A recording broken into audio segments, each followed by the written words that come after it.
también que íbamos y se nos presenta lo de la pandemia. ¿También que íbamos? No íbamos bien. En lo económico, nuestro país ya estaba en números rojos desde antes de la pandemia. México terminó diciembre de 2019 con un desplome en las inversiones, la pérdida de 400,000 empleos, Pemex al borde de la quiebra, crecimiento económico cero, casi recesión. Íbamos muy mal y se puso todavía peor. Va a ir creciendo cada vez más la economía hasta que en el 2024 podamos tener tasas de crecimiento del 6% anual, que vamos a crecer en cuando menos 2% este año. Ese es mi pronóstico, apuesto. Eso que hemos hecho de ir actuando con responsabilidad ha permitido, ¿sí?, que no se desplome por completo la economía. Estoy ahora trabajando sobre un índice alternativo al llamado Producto Interno Bruto, que va a medir, sí, crecimiento, pero también bienestar, la felicidad del pueblo.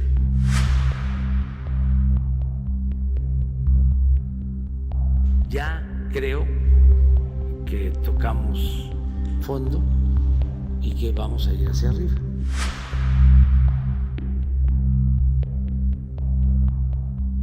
Sí nos pegó más que en otros países. Por eso, con una mano, enfrentar la pandemia y con la otra, ir impulsando la actividad económica. Claro que a todos los países del mundo les pegó la pandemia, pero muy pocos se quedaron cruzados de brazos. La mayoría de los gobiernos dieron apoyos a las empresas que dejaron de operar por la cuarentena, pero el gobierno mexicano negó prórrogas para el pago de impuestos, negó aportaciones porque el presidente decía que eso era un rescate a los empresarios. Si hay una quiebra de una empresa, pues que sea el empresario el que asuma la responsabilidad, o los socios, o los accionistas. Como si todas las empresas fueran consorcios multimillonarios, cuando en realidad más del 95% de las empresas en México son micro, pequeñas y medianas empresas. Tienditas, fondas, papelerías, estéticas. ¿Qué hizo el presidente López Obrador? Dejarlas a su suerte. Y al dejar a las empresas a su suerte, dejó a los trabajadores a su suerte. Muchos países del mundo apoyaron a sus empresas para que garantizaran el pago de los salarios a sus empleados. Ese era el punto. Pero México ni metió las manos para evitar que la caída no doliera tanto.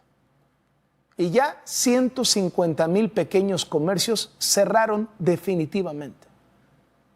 Los apoyos de México ante la pandemia han sido pequeñititos. Y mire, no lo voy a comparar con Estados Unidos o con Alemania, no.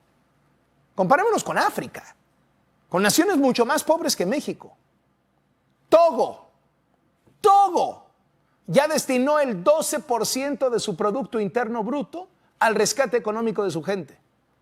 Zimbabue, el 10%. Mauritania, poco más del 5%. ¿Y México?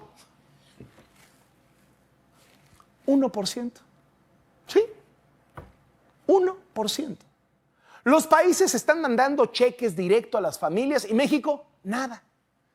Y lo que el presidente anunció como un plan económico emergente fue en realidad un listado de buenos deseos, de propósitos, entre ellos crear 2 millones de nuevos empleos para diciembre, o sea, en menos de un año y en plena crisis. ¿Cuál es el truco?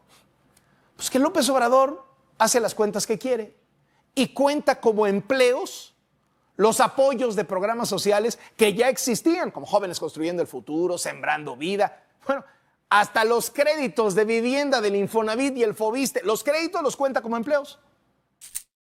Aquí se contabiliza doble, porque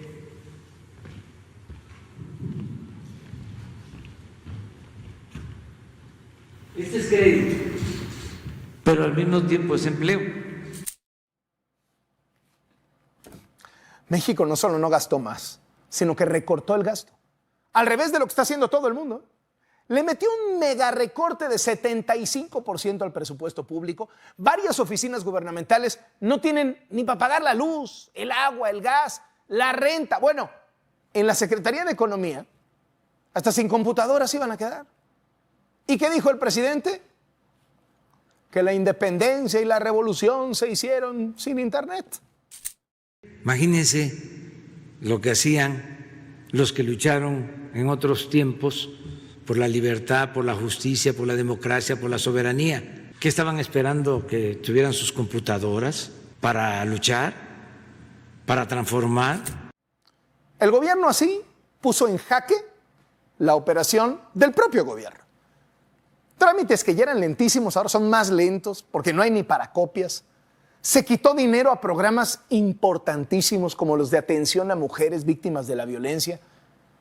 Incluso la repatriación de restos de mexicanos fallecidos en Estados Unidos se atrasó por la austeridad.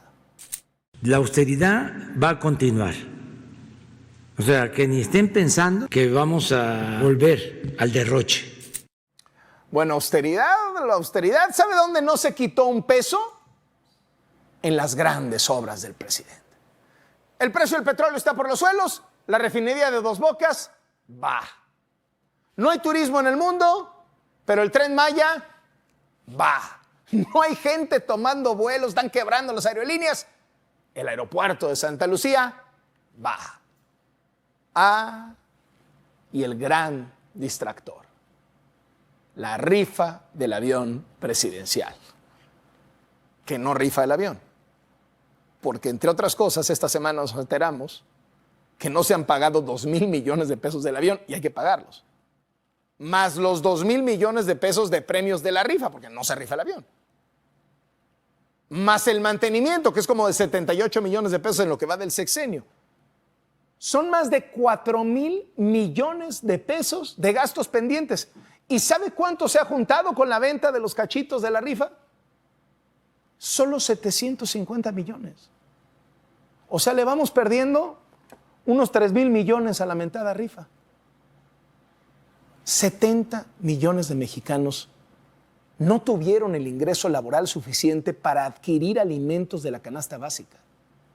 No hay un programa de gobierno para rescatarlos, pero el presidente anda ocupado en que esa gente compre cachitos de a 500 pesos cada uno. Un insulto, habiendo tanta necesidad y tanta pobreza. El presidente dice que ya vamos de salida.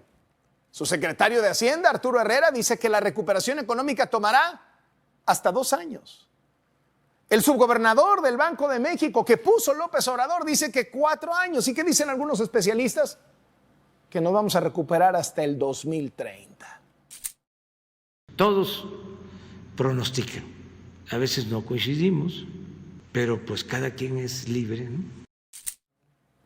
Pues cada quien será libre de pronosticar lo que quiera, pero lo que nos queda muy claro es que hasta hoy todos los pronósticos económicos del presidente han fallado.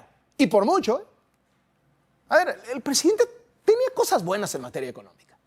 Había apostado decididamente por la renegociación del TEMEC desde la campaña presidencial. Como presidente electo hizo un presupuesto responsable manteniendo los equilibrios fiscales. Como presidente hizo otro. Ha respetado al Banco de México. Pero todo esto se ha ido al traste. Porque son muchas más las malas señales que las buenas. El gobierno del presidente López Obrador se ha presentado ante el mundo como un gobierno enemigo de las inversiones privadas. ¿Y qué cree? La economía mexicana depende 85% de las inversiones privadas. La cancelación del aeropuerto, la cancelación de los contratos de gasoductos, el mal manejo en Pemex, eso de andar con los otros datos, la cancelación de la cervecera en Mexicali, el golpe eléctrico, el freno unilateral a las energías limpias y el constantemente decir que un empresario es como un delincuente impune.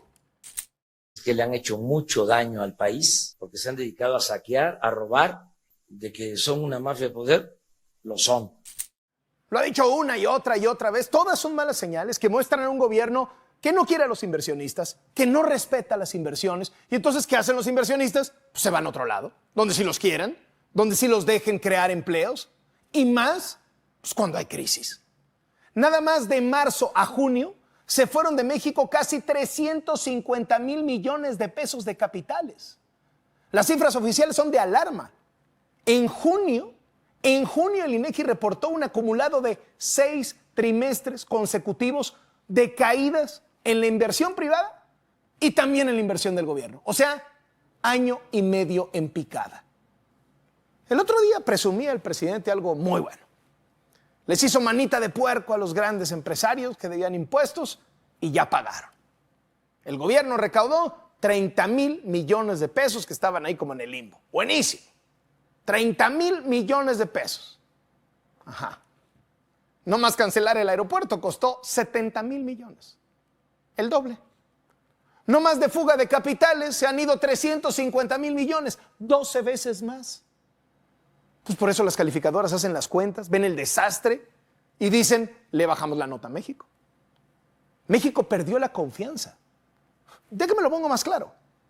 Los que pueden generar empleos no le tienen confianza a López Obrador.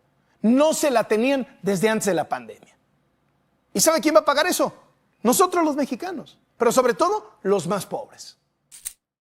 No, íbamos muy mal y se va a poner mucho peor. ¿Y él? Él está cruzado de brazos. Bueno, no. Está entretenidísimo contándonos cómo nos robaron en el sexenio pasado. Soy Carlos Loret de Mola. Esto es Latinos.